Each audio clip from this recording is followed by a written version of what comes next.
Hello students, welcome to the digital signal processing lectures. आज के class में हम लोग देखेंगे जेट ट्रांसफॉर्म क्या है, इस पे हम लोग कैसे ऑपरेशंस करते हैं। बेसिकली जो हम लोगों ने अभी तक के लेक्चर में देखा था, पिछले लेक्चर में हमने देखा था continuous time signal, discrete time signal. Continuous time signal में हमने देखा था सिग्नल का ऑपरेशन कैसे किया जाता है, टाइम शिफ्टिंग क्या है, टाइम रिवर्सल क्या है। उसके बाद हम लोगों ने डिस्क्रीट टाइम सिग्नल पे भी ऑपरेशन देखा था, शिफ्टिंग का केस हमने देखा था। उसके बाद हमने देखा था रिवर्सल का क्या केस होता है। आज के लेक्चर में हम लोग देखेंगे कि जेट ट्रांसफॉर्म क्या होता है, हम लोग रीजन ऑफ कन्वर्जेंस जो है वो कैसे फाइंड आउट करेंगे। उसके बाद सबसे पहले अगर जेट ट्रांसफॉर्म की बात करते हैं तो हमें डिस्क्रीट टाइम फूरियर ट्रांसफॉर्म का कॉन्सेप्ट आना चाहिए। सपोज दैट यहाँ पे जेट ट्रांसफॉर्म के पहले लैप्लास ट्रांसफॉर्म का एक कॉन्सेप्ट है। अगर आपको ध्यान होगा लैप्लास ट्रांसफॉर्म में क्या होता है कि सिग्मा प्लस जे ओमेगा होता है, एस इक्वल टू। तो बेसिकली क्या होता है कि फूरियर ट्रांसफॉर्म जो है वो स्पेशल केस है लैप्लास ट्रांसफॉर्म का। जैसे हम लोग फूरियर ट्रांसफॉर्म से लैप्लास ट्रांसफॉर्म जाते हैं, उसी तरह से डिस्क्रीट टाइम फूरियर ट्रांसफॉर्म से हम लोग जेट ट्रांसफॉर्म जाते हैं। तो कहने का मतलब क्या है कि फूरियर ट्रांसफॉर्म स्पेशल केस है लैप्लास ट्रांसफॉर्म का, और DTFT जो हो गया डिस्क्रीट टाइम फूरियर ट्रांसफॉर्म, वो स्पेशल केस हो गया आपका जेट ट्रांसफॉर्म का। तो सबसे पहले अगर बेसिक की बात की जाए कि what is the jet transform, jet transform होता क्या है, इसका फॉर्मूलेशन क्या है, तो मैं उसका फॉर्मूलेशंस बताता हूँ। सबसे पहले लिखता हूँ कि as we suppose that,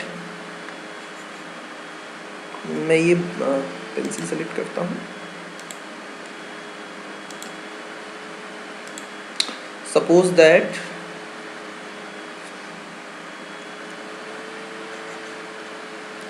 as v comes from Fourier transform to Laplace transform, similarly हम लोग क्या करते हैं, जैसे हम लोग फूरियर ट्रांसफॉर्म से लैप्लास ट्रांसफॉर्म में आते हैं, उसी तरह से हम लोग क्या करते हैं, डिस्क्रीट टाइम फूरियर ट्रांसफॉर्म से हम लोग किस पे आते हैं, जेट ट्रांसफॉर्म पे आते हैं। ठीक है। सपोज दैट अगर हमारा फॉर्मूला देखा जाए कि जेट ट्रांसफॉर्म का क्या होता है, तो वो होता है हमारा basically x of z is equal to, आपका हो गया x of z is equal to summation of n is equal to minus infinity to n is equal to plus infinity, आपका x of n into r e of j omega of power minus n. ये आपका formula हो गया। ये suppose that मैं ये इसको red circle से कर रहा हूँ। This is the formula of the z transform. ठीक है, ये हमारा जेड ट्रांसफॉर्म हो गया, जहाँ पे minus infinity to plus infinity x of n r e of j omega minus n. अब सपोज दैट बात की जाए कि अगर हम लोग यहाँ पे स्टार्टिंग से चलते हैं कि जेड इजकल टू होता क्या है, जेड इजकल टू होता है ई of j omega.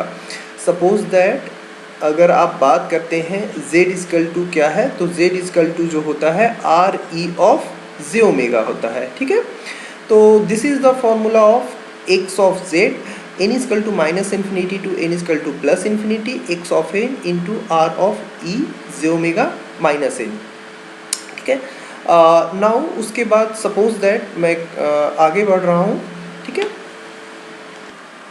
Now suppose that एक क्वेश्चन है जिसको कि फाइंड आउट करना है कि what is the z transform. Suppose that मैं एक क्वेश्चन ले रहा हूँ, व्हाट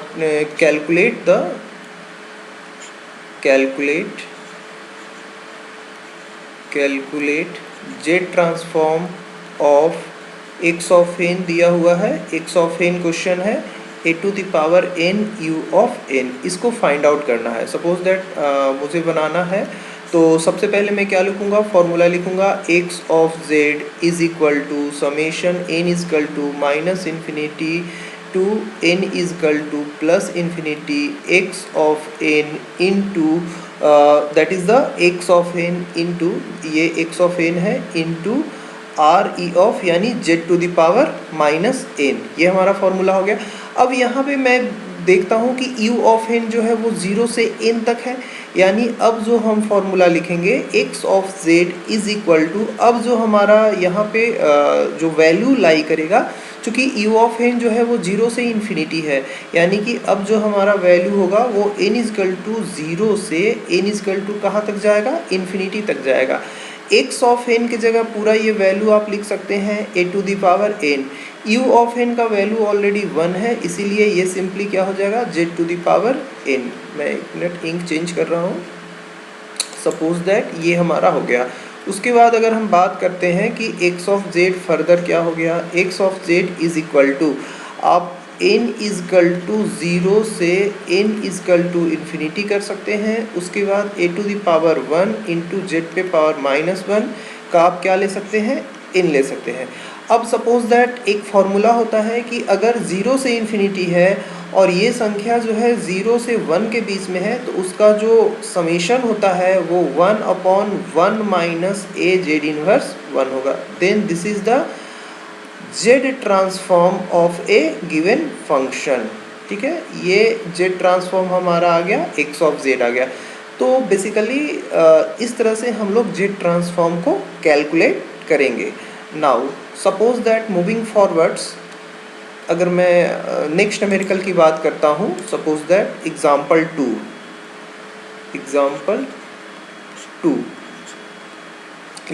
टू की मैं बात, हाँ, अगर सपोज दैट उसकी बात की जाए एग्जाम्पल 2 की, तो मान लिया जाए x of n is equal to, हमारे पास एक क्वेश्चन है, x of n is equal to a to the power n u of n minus 1, इसको सॉल्व करना है। तो सपोज दैट इसको सॉल्व करने के लिए मैं ये सॉल्व कर रहा हूँ। फर्स्ट ऑफ ऑल हम लोग इसका इक्वेशन का फॉर्मूला लिखेंगे, x of z is equal to summation n is equal to minus infinity to plus infinity x of n into z to the power minus n।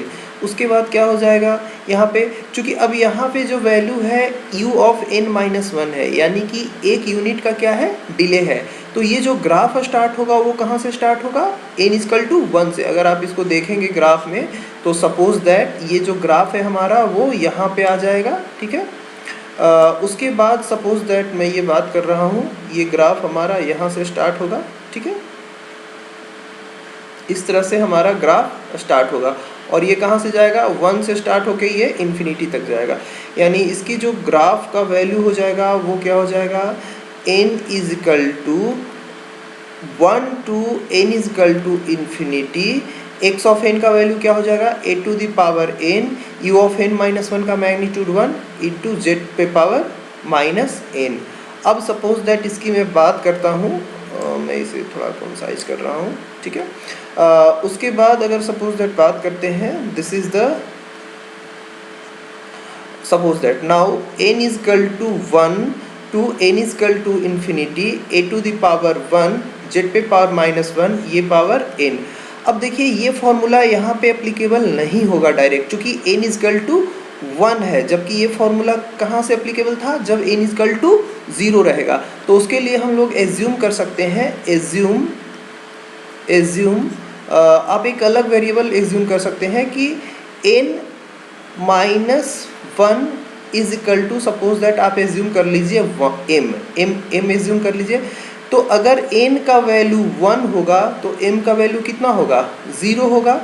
उसी तरह से suppose that आप यहाँ पे लिख सकते हैं n minus 1 equal to m था, तो अगर n का वैल्यू 1 है तो m का वैल्यू 0, तो यानी कि m का वैल्यू यहाँ पे क्या लिखेंगे, 0 रखेंगे।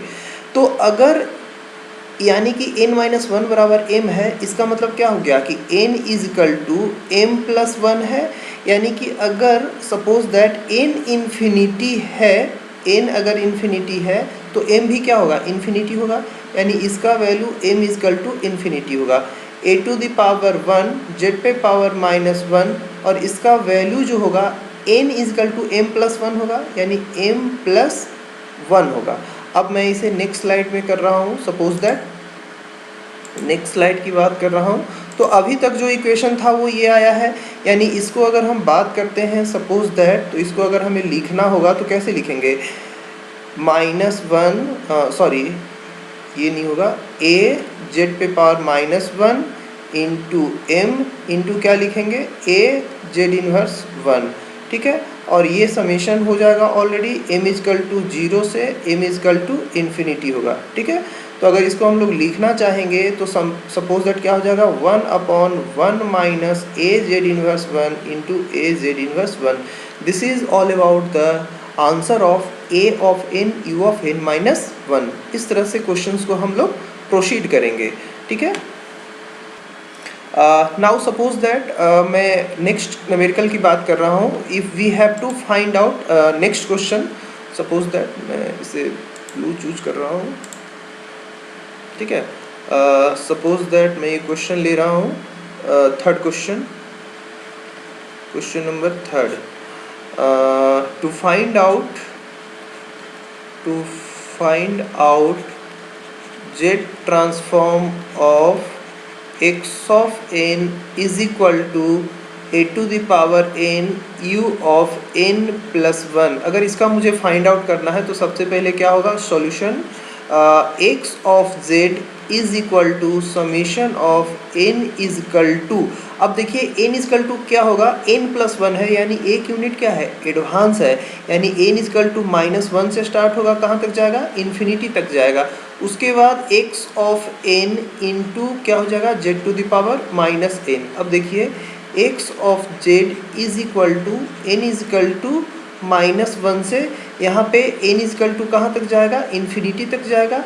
x ऑफ n का वैल्यू पूरा क्या है, a to the power n है, a to the power n, और z पे पावर -n। अब फिर इसे कॉमन ले लीजिए, n इज इक्वल टू -1 से n is equal to plus infinity a to the power 1, z पे पावर -1 का ये क्या हो जाएगा, n हो जाएगा। अब देखिए जो फॉर्मूला हमने पढ़ा था वो n इजकल टू 0 से है, तो यहाँ पे n इजकल टू -1 है, तो आप एज्यूम कर सकते हैं, एज्यूम करिए कि n प्लस 1 बराबर जो है वो m है, n प्लस 1 बराबर क्या है, m है। यानी कि अगर n का वैल्यू अगर -1 है तो m को क्या लिख सकते हैं, 0 लिख सकते हैं। उसी तरह से अगर n का वैल्यू इन्फिनिटी है, तो n का वैल्यू इन्फिनिटी है, तो यहाँ से देखिए कि n का वैल्यू इन्फिनिटी है और इन्फिनिटी में एक और आप ऐड करेंगे तो m का वैल्यू भी कितना होना चाहिए, इन्फिनिटी होना चाहिए। यानी कि फिर इस क्वेश्चन को अगर हम लोग बनाते हैं तो लिमिट चेंज करिए, n इजकल टू -1 की जगह क्या हो जाएगा, m इजकल टू 0 होगा, n इजकल टू इन्फिनिटी की जगह क्या होगा, m इजकल टू इन्फिनिटी होगा। उसके बाद क्वेश्चन a z इनवर्स 1, अच्छा n हमने है, n की जगह पे क्या हो जाएगा, m प्लस 1 हो जाएगा। तो इसको हम लोग फिर से तोड़ सकते हैं, m इजकल टू 0 से m equal to infinity a z inverse 1 into एक बार और कर सकते हैं a z इनवर्स 1।